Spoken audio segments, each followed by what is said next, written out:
Assalamualaikum warahmatullahi wabarakatuh. Perkenalkan, nama saya Eka Putriningsi dari semester 5 Program Studi Pendidikan Matematika.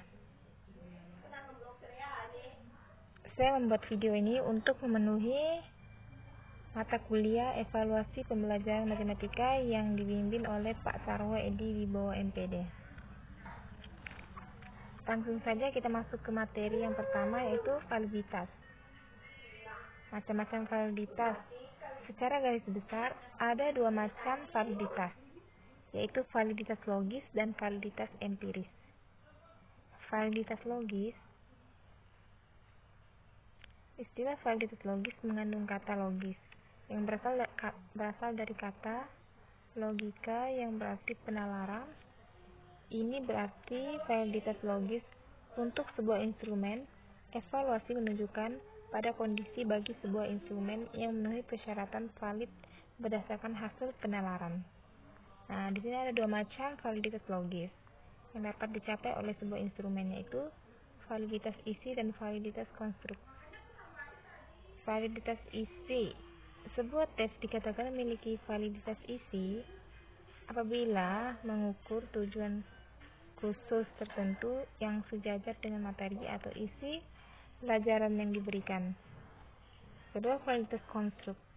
Sebuah tes dikatakan memiliki validitas konstruk apabila butir-butir soal yang membangun suatu tes tersebut mengukur setiap aspek berpikir seperti yang disebut dalam tujuan instruksional khusus. Yang kedua, validitas empiris. Istilah validitas empiris memuat kata empiris yang artinya pengalaman. Sebuah instrumen dapat dikatakan memiliki validitas empiris apabila sudah diuji dari pengalaman. Ada dua cara yang dapat dilakukan untuk menguji sebuah instrumen itu memang valid.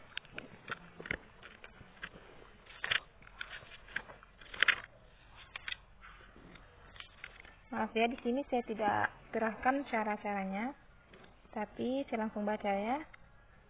Pengujian tersebut dilakukan dengan membandingkan kondisi instrumen yang bersangkutan dengan kriteria atau sebuah ukuran. Kriteria yang digunakan sebagai pembanding kondisi instrumen dimaksud adalah dua, yaitu yang sudah tersedia dan yang belum tersedia, tetapi akan terjadi di waktu yang akan datang. Bagi instrumen yang kondisinya sesuai dengan kriteria yang sudah tersedia disebut memiliki validitas ada atau sekarang. Makanya di sini langsung ada validitas ada dan sekarang. Nah, selanjutnya instrumen yang kondisinya sesuai dengan kriteria yang diramalkan akan terjadi disebut kan memiliki validitas ramalan atau validitas prediksi. Nah, di sini makanya validitas prediksi. Nah, terus di sini saya akan menjelaskan juga apa itu validitas ada sekarang dan validitas prediksi. Nah, pertama, validitas ini lebih umum dikenal dengan validitas empiris. Jadi sama aja validitas ada dan sekarang dia lebih dikenal dengan validitas empiris. Sebuah tes dikatakan memiliki validitas empiris jika hasilnya sesuai dengan pengalaman. Jika ada istilah sesuai, tentu ada dua hal yang ingin dipasangkan. Dalam hal ini, hasil tes dipasangkan dengan hasil pengalaman. Pengalaman selalu mengenai hal yang telah lampau sehingga data pengalaman tersebut sekarang sudah ada. Itu dah maksudnya. Terus validitas prediksi. Memprediksi artinya meramal. Dengan meramal selalu mengenai hal yang akan terjadi. Sebuah tes dikatakan memiliki validitas prediksi atau validitas ramalan apabila mempunyai kemampuan untuk meramalkan apa yang terjadi pada masa yang akan datang. Terus yang kedua, cara mengetahui validitas alat ukur. Cara untuk kita mengetahui alat ukur itu kita mempunyai rumus korelasi produksi momen. Itu dua. Jika kita ingin mengetahui validitas alat ukur, kita menggunakan rumus korelasi produk momen simpangan dan korelasi produk momen dengan angka kasar. Di sini saya sudah fotokan rumus korelasi produk momen dengan simpangan Ini rumusnya, ini contoh perhitungannya. Teman-teman bisa lihat sendiri. Ini penyelesaiannya. Dan yang kedua itu rumus korelasi produk momen dengan angka kasar. Ini rumusnya. Terus ini contohnya, dan ini penyelesaiannya. Dan selanjutnya yang ke-C, validitas butir soal atau validitas item. Pengertian umum untuk validitas item adalah sebuah item dikatakan valid apabila mempunyai dukungan yang besar terhadap skor total. Skor pada item menyebabkan skor total menjadi tinggi atau rendah. Ini contoh perhitungannya. Teman-teman bisa melihatnya sendiri. Ini tabel analisis item untuk perhitungan validitas item. Yang ini tabel persiapan untuk menghitung validitas item nomor 6. Jadi, ini tabel analisis item untuk perhitungan validitas item. Yang di bawah itu persiapan untuk menghitung validitas item nomor 6. Berarti yang Paul ini ya dihitung. Ini keterangannya sudah saya kasih gambarnya. Teman-teman bisa memahaminya sendiri. Selanjutnya, tes terstandar sebagai kriteria dalam menentukan validitas. Tes terstandar adalah tes yang telah dicoba berkali-kali sehingga dapat dijamin kebaikannya di negara berkembang. Biasanya tersedia tes semacam ini dan dikenal dengan nama standard set test. Sebuah tes terstandar biasanya memiliki identitas antara lain sudah dicobakan beberapa kali dan di mana beberapa koefisien validitas, reliabilitas, taraf kesukaran, daya pembeda, dan lain-lain keterangan dianggap perlu. Cara menentukan validitas soal yang menggunakan tes standar sebagai kriteria dilakukan dengan mengalihkan koefisien validitas yang diperoleh dengan koefisien validitas standar tersebut. Ini contoh perhitungannya. Saya sudah fotokan. Tinggal dipahami dan jika masih ada keraguan bisa dihitung sendiri. Yang ke-E, validitas vektor. Apabila guru ingin mengetahui validitas vektor, maka ada 3 vektor dalam soal ini, seperti halnya pengertian validitas butir. Pengertian validitas vektor adalah butir-butir soal dalam faktor dikatakan valid apabila mempunyai dukungan yang besar terhadap soal-soal secara keseluruhan. Sebagai tanda bahwa butir-butir vektor tersebut mempunyai dukungan yang besar terhadap seluruh soal, yakni apabila jumlah skor untuk butir-butir vektor tersebut menunjukkan adanya kesejajaran dengan skor total. Nah, sampai di situ materi untuk validitas. Bisa dipahami sendiri lagi nanti. Terus selanjutnya di sini ada materi reliabilitas. Arti reliabilitas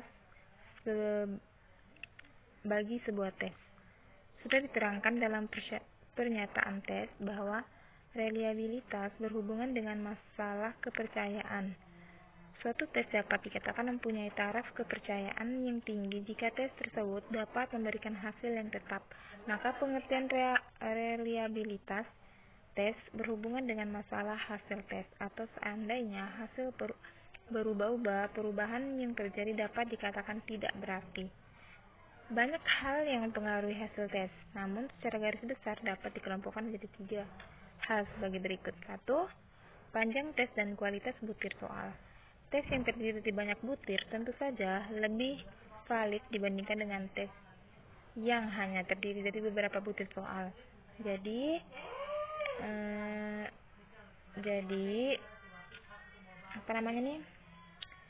tes yang memiliki banyak soal itu berarti yang lebih valid ya.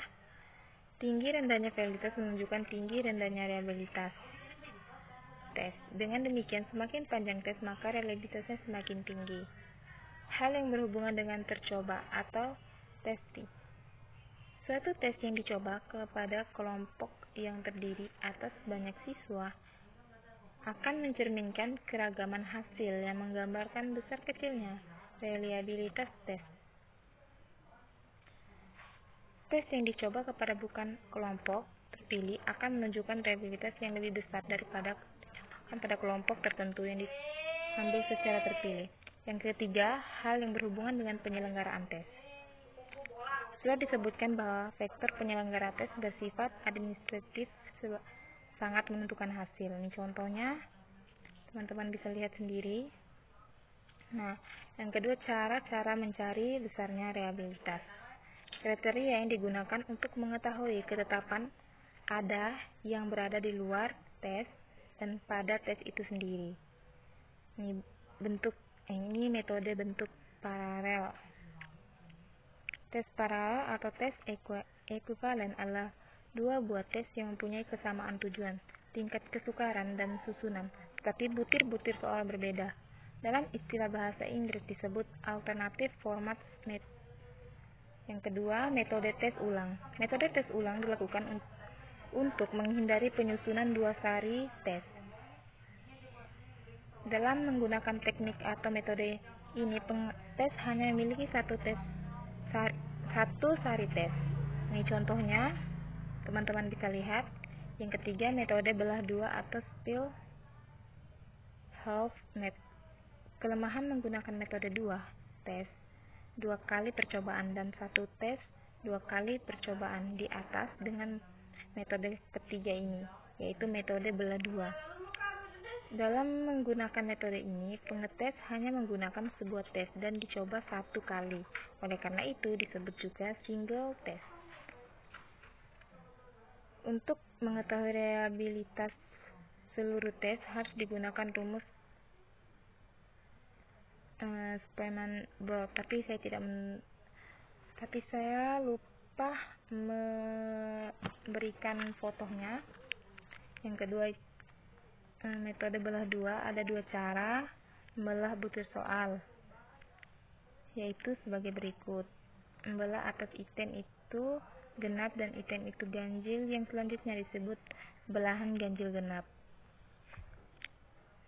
Teman-teman bisa lihat ini foto tabelnya dan contoh-contohnya itu.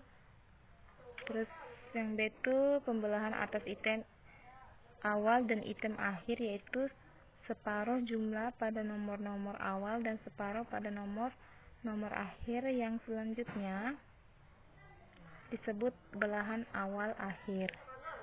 Ini fotonya. Nah, ini fotonya ya. Jadi sampai di sini aja materi saya. Materi reliabilitas itu sampai sini saja.